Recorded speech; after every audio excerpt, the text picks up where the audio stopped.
अस्सलाम वालेकुम दोस्तों, आप सब दोस्तों से गुजारिश है जिन्होंने हमारे चैनल को अभी तक सब्सक्राइब नहीं किया वो सब्सक्राइब कर लें और साथ में बेल आइकन को दबाकर ऑल पर क्लिक कर दें ताकि हमारी नई आने वाली वीडियोस की नोटिफिकेशन आप तक आसानी से मौसूल हो सके। मुजद्दीन एक रोज़ अपने घोड़े की बाग थामे हवेली में दाखिल हुआ। उस वक्त दाएं जानब जो नया मकान तमीर हो रहा था उसकी निगरानी शमसुद्दीन और खतलख दोनों कर रहे थे। यूं ही उन्होंने मुजद्दीन को हवेली में दाखिल होते देखा। वो उसकी तरफ बढ़े। सेन के वस्त में आके मुजद्दीन रुक गया। वो दोनों जब करीब आए तो मुजद्दीन ने इन दोनों को मुखातिब किया, देखो मैं थोड़ी देर तक लश्कर के साथ कूच कर रहा हूँ। शमसुद्दीन मेरे भाई तुम यहीं रुकोगे, खतलख मेरे साथ जाएगा। इस पर शमसुद्दीन फौरन बोल पड़ा, भाई मकान की तमीर का काम तो तकरीबन ख़त्म हो चुका है, छत पड़ चुकी है, क्या मैं भी? मुजद्दिदुद्दीन ने उसकी बात काट दी, कहने लगा, मैंने कहा ना तुम घर पर रहो। सुल्तान से मैंने कह दिया है मेरे साथ खतलख जाएगा। मकान का भी बहुत काम बाकी है। इसी तरह फर्श कच्चे के कच्चे हैं। ये सारा काम तुम्हारी निगरानी में होना चाहिए। फिर किसी रत्तमंदी की तरह आगे बढ़कर शमसुद्दीन ने मुजद्दीन से इसके घोड़े की बाग ले ली और उसे अस्तबल की तरफ ले गया। मुजद्दिदुद्दीन और खतलख दोनों वहाँ खड़े रहे। जब वो घोड़े को बांध कर आया तब तीनों सकूनती हिस्से में दाखिल हुए। इस वक्त सब लोग नशिस्तगाह में बैठे थे। वो तीनों भी नशिस्तगाह में दाखिल हुए। फिर मुजद्दीन ने अपनी माँ को मुखातिब करते हुए कहना शुरू किया, मादर मोहतरम, मैं थोड़ी देर तक यहाँ से कूच करूँगा। शमसुद्दीन यहीं आप लोगों के पास रहेगा, खतलख मेरे साथ जाएगा। मुजद्दीन के इन अल्फाज पर सबसे ज़्यादा परेशान और फिक्रमंद मरसीना हुई थी। दूसरे लोग भी अजीब से अंदाज में उसकी तरफ देख रहे थे, यहाँ तक कि उबैदा बोल पड़ी, बेटे अब कौन सी मुहिम आन पड़ी है? इस पर मुजद्दीन बोल उठा, माँ जोसलीन का खात्मा तो कर दिया गया है, लेकिन अभी बेशुमार कुव्वतें हैं जो सुल्तान और मुसलमानों के खिलाफ सर उठा रही हैं। अब सुल्तान सलेबियों की रोज़ रोज़ की बगावत, सरकशी और हमलों से तंग आकर इनके खिलाफ जंगों का एक ना ख़त्म होने वाला सिलसिला शुरू करने का इरादा कर चुका है। जोसलीन की नाकामी के बाद जो लश्करी शिकस्त खा के भाग गए थे वो जल्दक नाम के किले में जमा हो रहे हैं और मुसलमानों के इलाकों पर हमलावर होने की तैयारियों में मसरूफ़ हैं। जल्दक के करीब ही दलू नाम का एक किला वाक़या है, वहाँ भी सलेबी जमा हो रहे हैं। इसके अलावा जोसलीन के मरकज़ी शहर तिलबाशर में यूरोप से आने वाले सलेबियों के अलावा मकामी सलेबी भी अपनी ताकत और कुव्वत को मुजतमा कर रहे हैं। मादरे मोहतरम, ये 3 महाज तो हैं, इसके अलावा एक और बदकिस्मती का महाज भी खुल रहा है और वो ये है कि दिमश्क का मुसलमान हुक्मरान मुजीरुद्दीन इन दिनों इंतहाई गैर जिम्मेदारी का मुजाहिरा कर रहा है। गुज़िश्ता दिनों में जो सुल्तान ने दिमश्क पर हमला आवर होकर इससे ज़ेर किया था और इससे मुआहिदा किया था वो इस मुआहिदे से फिर गया है और सुल्तान के खिलाफ वो सलेबियों के साथ मिलकर साजबाज करने में मसरूफ़ हो गया है। हमारे वाक़िया नगारों ने यह भी इतला की है कि मुख्तलिफ शहरों के सलेबी इसके साथ रब्ता कर रहे हैं और इसकी क़ुव्वत को मुसलमानों के खिलाफ इस्तेमाल करने का इरादा किए हुए हैं। माँ फ़िलहाल तो यही मुहिम्मात हैं जिनकी तरफ हमने निकलना है, लेकिन अब सुल्तान हर मुखालिफ कुव्वत और हर दुश्मन को चैन से बैठने नहीं देंगे। लगातार इनके खिलाफ तर्कताज का एक ना ख़त्म होने वाला सिलसिला शुरू करेंगे। माँ मैं अपने साथ सिर्फ खतलख को लेकर जा रहा हूँ। शमसुद्दीन यहीं आप लोगों के पास रहेगा। नया मकान जो बन रहा है इसकी तमीर का बहुत सा काम अभी बाकी है, वो शमसुद्दीन अपनी निगरानी में कराएगा। यहाँ तक कहने के बाद मुजद्दीन थोड़ी देर के लिए रुका, कुछ सोचा और फिर वो इस बिल की तरफ देख कर कहने लगा, खाला ये जो मकान बन रहा है इसके सिलसिले में सिर्फ मैंने अपनी माँ, फूफी, शमसुद्दीन और खतलख को एतमाद में लिया था। इसके मुतल्लिक आपसे, मरसीना, जमारा और मिशाल और अबीरा से किसी किस्म का इजहार नहीं किया था। ये मकान दरअसल मैं आप लोगों के लिए बनवा रहा हूँ। आप जानती हैं कि अलरुबा में जो गुफ्तगू हुई थी इसमें फ़ैसला ये हुआ था कि आप लोग अलहदा मकान में रहेंगे। ये बात मैं इसलिए बता रहा हूँ कि मैं जा रहा हूँ, हो सकता है मेरी गैर मौजूदगी में मोहतरम सिमरून और कारलूस अलरुबा के मकान को बेचकर यहाँ आ जाएं। अगर वो मेरी मौजूदगी में आ जाते हैं तो फिर तो मैं खुद ही इनसे बात कर लेता। अब आपसे कहने का मकसद यह है कि मेरी और खतलख की गैर मौजूदगी में अगर वो दोनों भाई अलरुबा का मकान बेचकर यहाँ आ जाते हैं तो उनसे ये कहना कि ये जो नया मकान बना रहे हैं इसमें उन्होंने रिहाइश रखनी है, ना कहीं जाना है ना नया मकान ख़रीदना है। अगर वो बज़िद हो तो उनसे साफ कह देना, अगर उन्होंने इस मकान को छोड़कर कहीं और मकान खरीदने की कोशिश की तो इसमें मेरी नाराज़गी होगी। आप देखें हमारे पास कितना बड़ा वसी अहाता है। हमारा मकान है, फूफी का भी मकान है। आपके हिस्से का यहाँ मकान बन जाने के बावजूद भी कितनी खुली जगह बचती है। और फिर जो दाएं जाने बगीचा है वो इसके अलावा है। जिन मुहिम्मात पर लश्कर निकल रहा है हो सकता है इसमें मुझे कई हफ्ते बाहर रहना पड़े और मेरी गैर मौजूदगी में अगर वो दोनों भाई यहाँ आ जाएं तो आप लोगों ने इन्हें आमादा करना है कि वो अपनी रिहायश इसी नए मकान में रखें। फिर मुजद्दीन ज़रा रुका, खतलख की तरफ देखा, फिर कहने लगा, खतलख तुम अपनी तैयारी करो, मैं तो कूच करने के लिए तैयार हूँ, उठो। खतलख फ़ौरन उठा और नशिस्तगाह से निकल कर चला गया था। इस मौके पर इस बिल ने मुजद्दीन को मुखातिब करते हुए कहना शुरू किया, बेटे ये जो तुम अपने पास से मकान के लिए खर्च कर रहे हो मेरे बेटे ये अच्छा नहीं है। अगर यहाँ मकान बनवाना ही था तो फिर वो दोनों भाई खुद आकर अपने खर्चे से मकान बनवाते। मुजुद्दीन ने इस बिल की बात काट दी, कहने लगा, खाला वो दोनों भाई आकर मकान बनवाए या हम तीनों भाई, बात एक ही है। अब हमारे दोनों घरानों के शीशे ऐसे हैं कि मैं और तू की तकसीम बेकार है। बहरहाल आपके अलावा इस मौके पर मैं मरसीना, मिशाल और जमारा पर भी जोर दूंगा कि जब वो दोनों भाई आएँ तो ये भी इन्हें पूरी तरह कायल करें कि कहीं और नहीं रहना, किसी नए मकान में क़याम करना है। मुजुद्दीन जब खामोश हुआ तो धीमे से लहजे में मुस्कुराते हुए मरसीना बोल पड़ी, आप फिक्र ना करें, जब इन दोनों भाइयों को खबर होगी कि वो कहीं और रहते हैं तो इसमें आपकी नाराज़गी है तो याद रखिएगा वो किसी भी सूरत आपको नाराज़ करके कहीं और जाना पसंद नहीं करेंगे। मरसीना के इन अल्फाज पर सब मुस्कुरा दिए थे। इतनी देर तक खतलख भी जंगी लिबास पहनकर आ गया। इसे देखते ही मुजुद्दीन भी उठ खड़ा हुआ। फिर अबीरा अपनी जगह से उठी, नशिस्तगाह के दरवाजे पर आई। जहाँ खतलख खड़ा था उसे मुखातिब करके कहने लगी, आप अंदर आ जाएं, मैं कुरान मुकद्दस लेकर आती हूँ। खतलख अंदर चला गया। थोड़ी देर बाद अबीरा लौटी।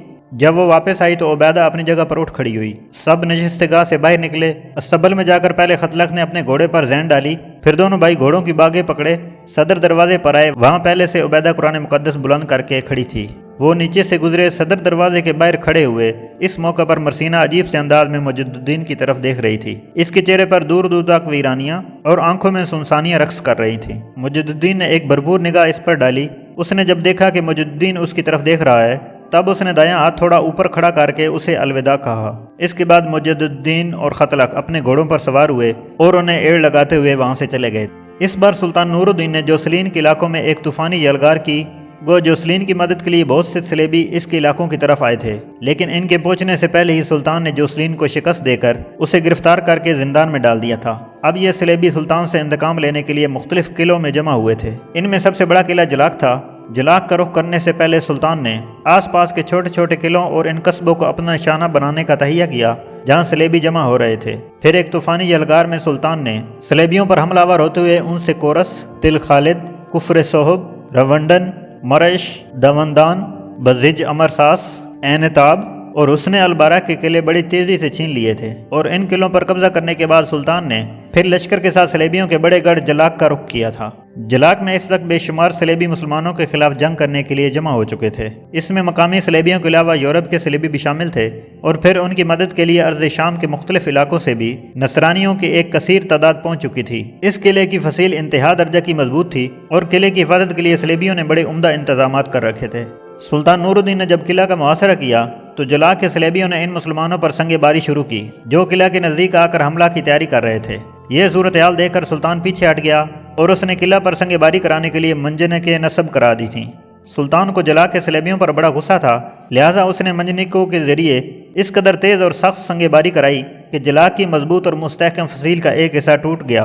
फसील का एक बड़ा हिस्सा गिरना था कि जलाक के अंदर खूनी तूफान उठ खड़ा हुआ। सबसे पहले सुल्तान नूरुद्दीन अपने कल्बे लश्कर के साथ हरकत में आया और वह जलाक में इस तरह दाखिल हुआ जिस तरह अंधेरों की घात में अनवार की सील रवां और रफ़काए कलबुजा में आतिशी बगोलों की मौजें घुस आती हैं। दाएं जानब से शेर को अपने हिस्से के लश्कर के साथ जिंदगी की बालकोनी में घुस जाने वाले रेत के बेरोग बगोलों की तरह दाखिल हो गया था, जबकि बाएं तरफ से मुजुद्दीन अपने हिस्से की कमानदारी करते हुए तीरगी के सहराओं में धूप की तमाजत और कुर्ब की मुंहजोर ज़ालाबारी की तरह घुसा था। जलाक के अंदर जो सलेबियों का लश्कर था उन्होंने एक बार मुसलमानों पर भरपूर हमला करते हुए अपनी तरफ से इंतहाई कोशिश की कि मुसलमानों को जलाक से बाहर निकालें, लेकिन इनकी कोई कोशिश बारावर साबित न हुई, इसलिए कि सुल्तान नूरुद्दीन जंगी, शेरको और मुजुद्दीन अपने हिस्से के लश्कर के साथ सलेबियों पर इस तरह टूट पड़े थे जिस तरह तशनगियों में समेटे अनजाने सरकश जज्बे अपना रंग दिखाते हैं और जिस तरह ठोकरों को ज़िंदगी का मुकद्दर बनाकर नापैद करने वाले गैर फानी जज्बे अपने कलाम की इब्तिदा करते हैं। थोड़ी देर तक जलाक के अंदर घुमसान का रन पड़ा।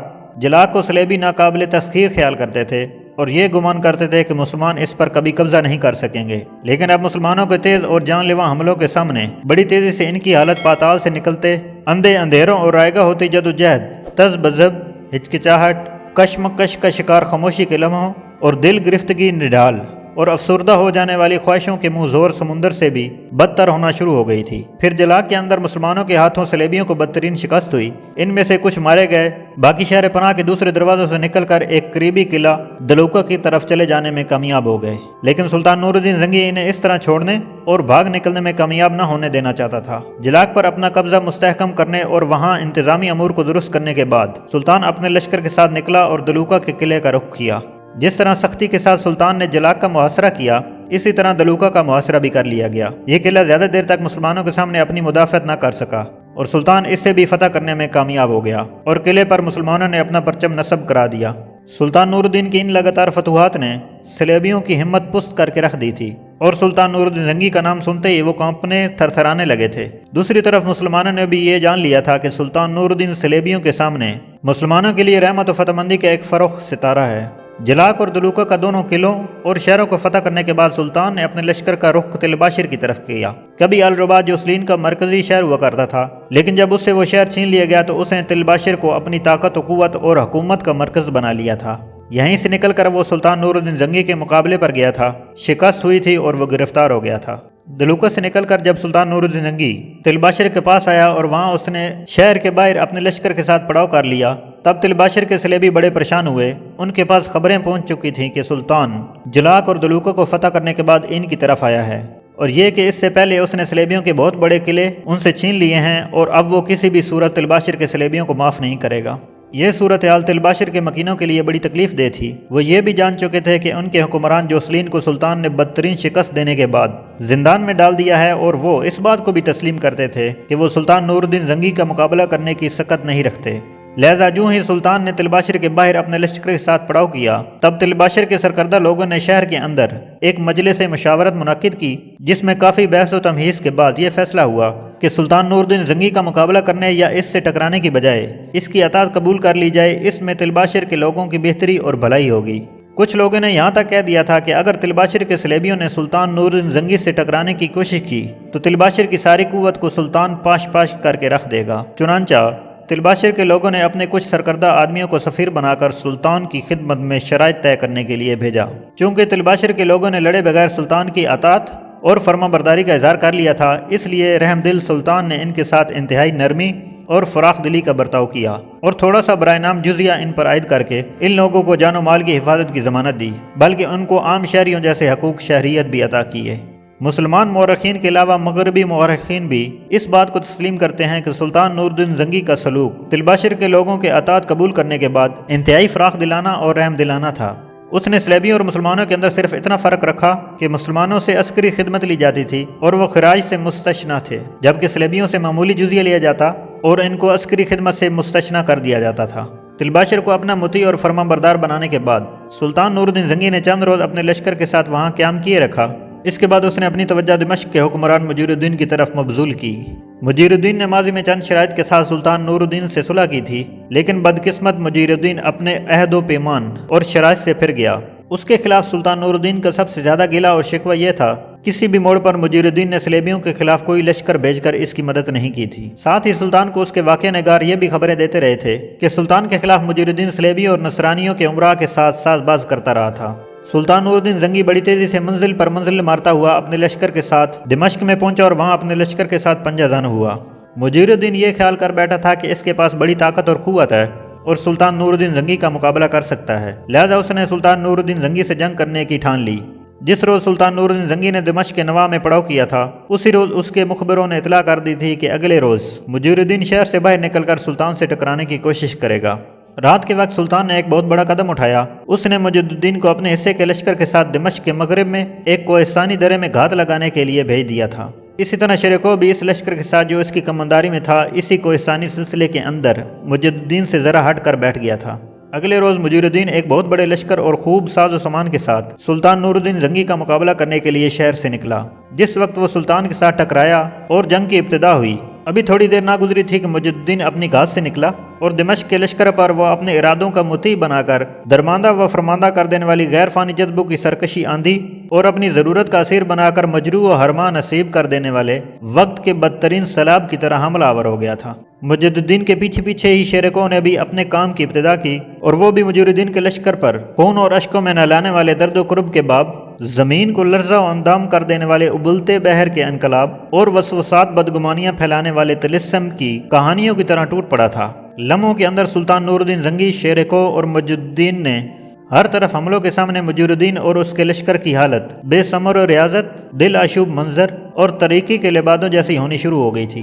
پھر شکست اٹھا کر مجیر الدین اپنے لشکر کے ساتھ شہر میں محصور ہونے کے لیے بھاگا۔ سلطان زیادہ دیر تعاقب کر کے مسلمانوں کو نقصان نہیں پہنچانا چاہتا تھا، بلکہ مجیر الدین کو دمشق کے شہر میں اپنے لشکر کے ساتھ محصور ہو جانے کا موقع فراہم کر دیا تھا۔ सुल्तान नूरुद्दीन जंगी ने मुजीरुद्दीन को पैगाम भिजवाया, मुजीरुद्दीन, मैं अल्लाह के फजल करम और उसकी मेहरबानी से मुसलमान हूँ और हज़ारों मुसलमानों की जानों का अमीन और अमानतदार हूँ। मैं तुम्हारे समेत मुसलमानों की किसी भी हुकूमत का हरगिज़ दुश्मन नहीं हूँ। मेरी ज़िंदगी का मकसद और मेरी जीत का मदा सिर्फ इस्लाम दुश्मन कुव्वतों के खिलाफ जहाद करना है, जुल्म और सितम से निहत्ते मजलूम मुसलमानों को निजात दिलाना है। मैंने दिमश्क पर इस बिना पर हमला किया है कि मुझे खबरें मिल रही थीं कि तुम मेरे खिलाफ सलेबियों के साथ साजबाज करने लगे हो। अब भी मैं तुम्हें कोई नुकसान नहीं पहुंचाना चाहता। अब भी अगर तुम नेक नीयती और खुलूस दिल के साथ आइंदा सलेबियों के खिलाफ मुझसे ताअवुन करने का अहद करो तो मेरे और तुम्हारे दरमियान कोई झगड़ा, कोई तनाज़ा ना रहेगा। बसूरत दीगर फिर मैं तुम्हारे साथ वैसे ही सलूक करने पर मजबूर हूँगा जो मैं अपने दीन के दुश्मनों के साथ करता हूँ, और फिर वही तलवार तुम्हारे और मेरे दरमियान फैसला करेगी जिससे मैं अपने दीन के दुश्मनों का खात्मा करने के लिए वक्फ कर चुका हूँ। सुल्तान के इस पैगाम को मुजीरुद्दीन ने अहम न समझा और इससे सुल्तान नूरुद्दीन जंगी की कमजोरी पर मामूल किया और शहर के अंदर उसने सुल्तान के खिलाफ जंग जारी रखने के लिए बड़ी तेजी से तैयारियां शुरू कर दी थीं। इस सूरत हाल की इतला जब सुल्तान नूरुद्दीन जंगी को हुई तो उसने मजबूरन दिमश्क का मुहासरा तंग से तंग करना शुरू कर दिया, जहां तक कि इसके लश्करी बिल्कुल दिमश्क की फसील के करीब पहुंच गए। करीब था कि सुल्तान इसी दिन दिमश्क को ज़ेर और मगलूब कर लेता कि इसी दौरान सुल्तान के मुखबरों ने इतला कर दी कि सलेबियों के 2 बड़े लश्कर दिमश्क के हुक्मरान मुजीरुद्दीन की मदद के लिए आ रहे हैं। इससे साबित हो गया कि मुजीरुद्दीन ने वाकई सुल्तान के खिलाफ सलेबियों से साजबाज कर रखी है। मुखबरों ने यह भी इतला कर दी कि सलेबियों का एक लश्कर ओज की समझ से दिमश्क की तरफ बढ़ रहा है और दूसरा अक्रिया के रास्ते दिमश्क की तरफ आ रहा है। यह सूरत हाल यकीनन परेशान कुन थी। दिमश्क का मुहासरा सुल्तान ने तर्क कर दिया और पीछे हट गया। लश्कर को 2 हिस्से में तकसीम किया, एक हिस्सा शेरको और मुजुद्दीन के हवाले किया और दूसरा लश्कर उसने अपनी कमांदारी में रखा। शेरको और मुजुद्दीन को सुल्तान ने इस सलेबी लश्कर की राह रोकने के लिए रवाना किया जो ओज की तरफ से आ रहा था, और खुद सुल्तान ने अपने लश्कर के साथ सलेबियों के इस लश्कर की तरफ बढ़ा जो कुदिया के रास्ते दिमश्क का रुख किए हुआ था। दूसरी जानिब जब सलेबियों को खबर हुई कि सुल्तान ने अपने लश्करों को 2 हिस्से में तकसीम कर दिया है और यह कि शेरको और मुजुद्दीन इन सलेबियों की तरफ बढ़े हैं जो ओज का रुख कर रहे हैं और खुद सुल्तान अपने लश्कर के साथ कुदिया का रुख कर रहा है, तब वो बड़े फिक्रमंद हुए और वो जानते थे कि वो मुख्तलिफ हिस्सों में बढ़कर मुसलमानों से टकराएंगे तो तबाह और बर्बाद होकर रह जाएंगे। लिहाजा दोनों लश्करों ने रासुल माह का रुख किया और वहाँ दोनों हिस्से मुत्तहिद हो गए थे।